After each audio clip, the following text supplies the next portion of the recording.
We begin with the billion-dollar question that remains tonight.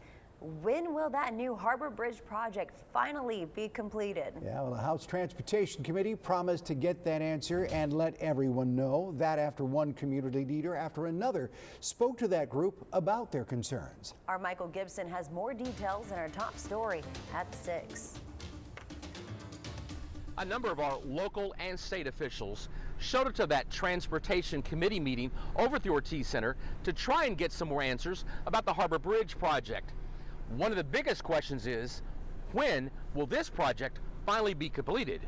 It's not unreasonable for anybody in this community to say, can you give us some deadlines? Can you give us some completion dates? Can you give us something that we can hang our hat on? So there's some accountability. House Transportation Committee Chairman Terry Canales was talking to the Executive Director of TxDOT, Mark Williams, about the need for his agency to give some new timelines for the Harbor Bridge construction project.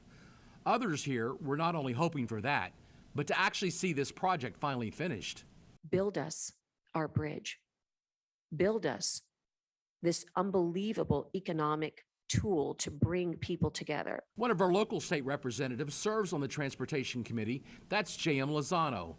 Also, Representative Todd Hunter was here urging TxDOT to produce that timeline.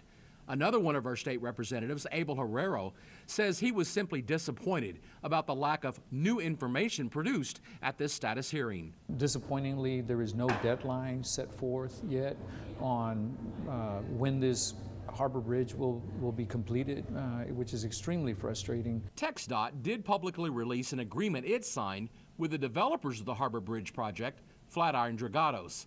It simply spells out what the company has to do to continue to stay on the project. That's got the construction project back on track, but the company does have to toe the line after the state says it found serious safety concerns with the developer's bridge design. While this step is encouraging for moving the project forward, it is still important to note that the notice of default remains in place. TxDOT officials say as soon as they can get that new timeline laid out on this project, they're going to let everyone know. Those same officials also say they're just as frustrated as everyone about how this project has worked out so far. Michael Gibson, 3 News.